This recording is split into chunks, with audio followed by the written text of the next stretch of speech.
남부경찰청에 이충우 여주시장 및 박두영 의장을 상대로 이 공직자 이해충도 방지법의 육법법 위반에 대해 독립적이고 철저한 수사를 통해 엄정한 사법 처리를 요청하는 형사 고발장과 고소장 3건을 제출한 바 있습니다.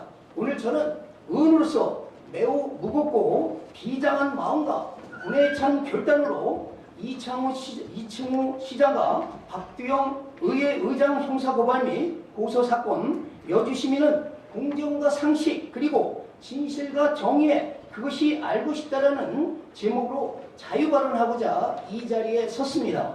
이 자유발언은 감정의 발언이 아니라 기록이 발언이며 정치적인 공격이 아니라 여주시 행정의 공공성과 정의를 묻는 발언입니다.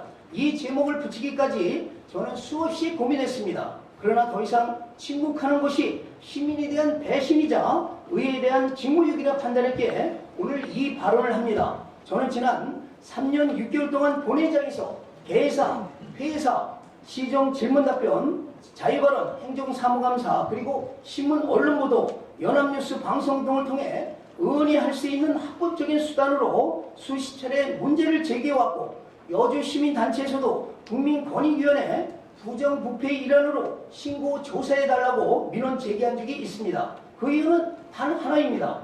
1. 여주시민의 세금이 과연 공정하게 쓰였는가? 2. 여주시 행정이 과연 상식과 원칙 위에서 작동했는가?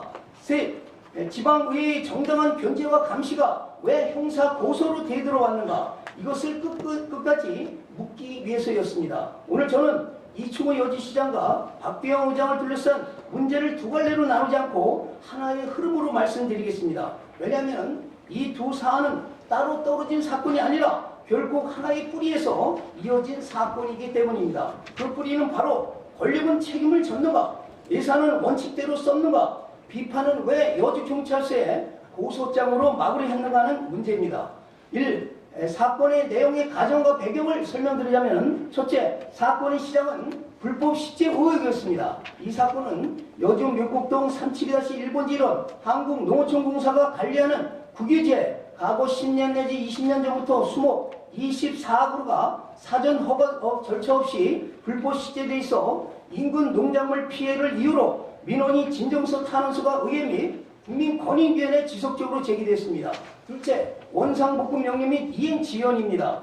한국농어촌공사는 이 불법 식재되어 원상복구명을 3회 내렸으나 현 박두영 의장은 복구를 지원하거나 회피하였고 2022년 9월경 개인 사정을 이유로 원상복구 이행을 3개월 연장을 통해 합법화를 시켜 행정상 문제가 있는 수목이었던 것입니다. 존경하는 여주시민 여러분, 한국농어촌공사로부터 원상복구 명령이 내려진 사안이 거짓말이 아니라면 그 책임과 비용은 당연히 그 원인을 제공한 당사자에게 있고, 무단 점용으로 원상복구를 하더라도 과거 10 내지 20년 점용료는 부과하지 않더라도 최소한 5년치 변상부 지체상환금은 부과해야 된다고 생각합니다. 셋째, 원상복구 사안이 여주시의 기증용역으로 둔갑했습니다. 그리고 여주시는 갑자기 사전 연초 계획이 없던 이 수목을 금문모래 강변유원지 주차장, 인근 농경지 인정 및 황학산 입구 가로수 등으로 엄동설안이 12월 중순경 식재하였습니다. 여기서 여주 시민에게 묻습니다. 원상복구 대상 수목이 왜 갑자기 연말 불용이나 반납해야 할 11월 중하순에 기증 수목이 되었냐고 묻고 싶습니다.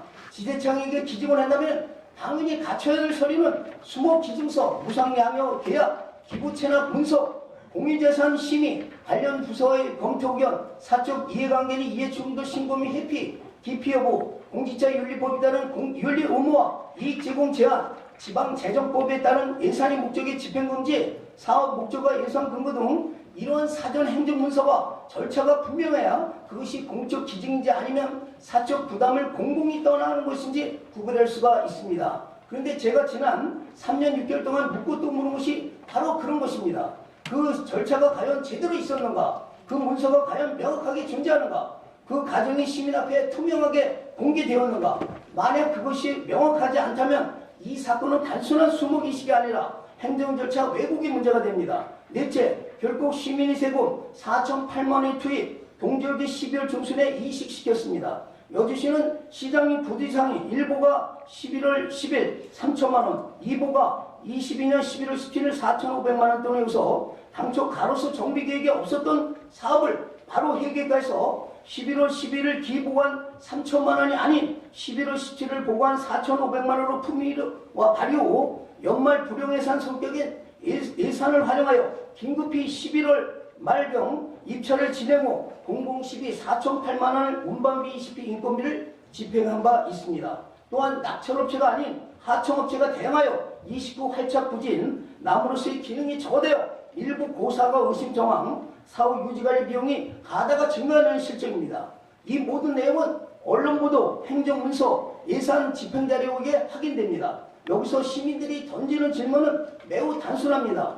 원상복구 비용은 누가 부담해야 하는가? 원칙적으로 행위 부담자가 해야 한다고 봅니다. 이 사건은 금액이 많고 적은 게 문제가 아닙니다. 기본적인 원칙이 문제입니다. 불법 또는 원상복구 사안에서 발생한 부담을 왜 공공예산이 대신 떠왔는가? 왜 특정 사안이 정리 비용이 시민 전체 세금으로 지출되었는가? 왜 그 과정에서 시장 부득이시 급박한 예산 집행, 절차상 의문, 이해충돌 논란이 함께 제기되었는가? 바로 이 질문에 누구도 시민이 납득할 만큼 답하지 못했기 때문에 저는 여기까지 온 것입니다. 다섯째, 이 사건의 본질은 나무가 아니라 공공예산의 사유와 의혹입니다. 저는 오늘 분명히 말씀드립니다. 이 사건은 나무 24거리 문제가 아닙니다. 가로수 조경 문제가 아닙니다. 감정싸움과 정치적 문제는 더더욱 아닙니다. 이 사건의 본질은 공공예산이 사적인 부담을 대신 처리하는 데 사용하는 것은 아닌가 하는 의혹입니다. 만약 원상복구 의무가 있는 사안을 기증을 하는 이름으로 포장하고 그 처리 비용을 시 예산으로 대신 해결했다면 그것은 시민의 세금을 공익 목적이 아니라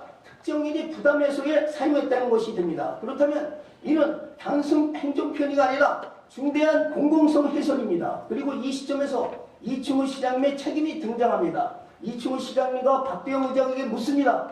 정말 이 사안이 시민 전체의 공익을 위한 것이었다면 왜 지금까지 이토록 많은 의문이 남아있습니까? 왜 관련 절차와 문서, 판단의 근거를 시민 앞에 시원하게 공개하지 못합니까? 자신이 있다면 이 문제 사안에 대해 대시민 앞에서 공개적으로 토론회와 공청회를 제안하는데 어떻게 생각하시는지요? 왜 의정활동의 일환으로 이 문제를 제기한 의원에게 충분한 설명이 아니라 친묵과 여주경찰서의 고소장이 먼저 들어왔습니까? 여섯째, 이해충돌 의혹은 결코 가볍지 않습니다. 이 사건에서 또 하나 빼볼 수 없는 것이 이해충돌 의혹입니다. 공직자는 단지 실제 이익을 주고받았냐 따지는 게 아닙니다. 사적 이해관계가 얽힌 사안에 직무를 수행했는지 사전 신고를 회피했는지 그 과정의 투명한지가 중요합니다.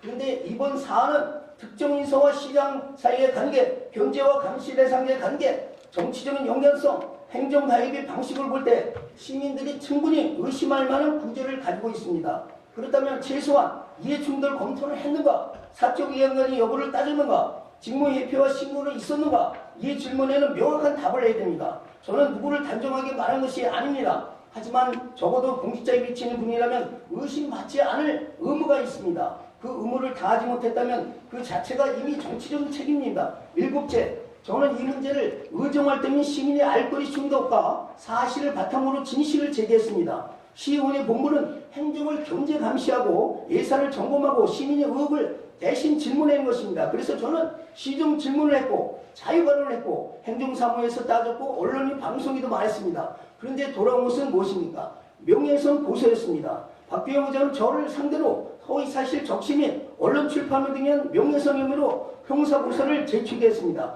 그 고소의 핵심은 정병관은 의원은 허위임을 알면서 사실을 왜곡해 형사처벌 목적으로 비방과 아울러 의도적 명예를 훼손했다는 것입니다. 하지만 결과는 어떻게 나왔습니까? 여주경찰서와 여주검찰에서도 불성치 불기소로 피의자 정병관은 죄가 되지 아니한다고 판단하여 수사기관은 제 발언이 특정 기관을 비방과 허위가 아니었고 정치적 비방이 아니라 의정활동과 공익적인 문제 제기의 범위를 벗어나기 어려며 사실과 객관적인 자료에 근거한 예산 집행이 적법성, 투명성 검증했다는 공익에 지추한 정당한 문제역이었음을 공식적으로 확인한 바 있습니다. 그래서 지금은 제가 경기 남부경찰에 형법 제156조에 무고죄로 형사고소장을 제출하겠는 중입니다. 또한 이충우 시장이 주장하는 내용을 보면 여주 시민단체가 2022년도에 정병관 의원님, 정병관 의원님, 정병관 의원님, 발언 시간이 지났습니다. 마무리해 주시기 바랍니다. 그 내용은 제가 제기한 이해충돌 방지법의 6개법이 아닌 다른 법에 의해서 조사되어서 고의적으로 축소 가능성이 있습니다. 8번째, 그렇다면 이제 묻지 않을 수 없습니다. 그 고소는 과연 정당했습니까? 그래서 의장님은 비판을 받을 수 있어야 된다. 시장님은 더 비판을 받을 수 있어야 합니다. 공직자일수록 시민의 의회와 의무의 질문에 답할 의무가 있습니다. 정병관 의원님. 9번째, 인간하세요? 뭐 하시는 거야 이게? 매번 한두 번도 아니고. 네? 회의 규칙을 지키세요 의원님. 뭐 하시는 거예요?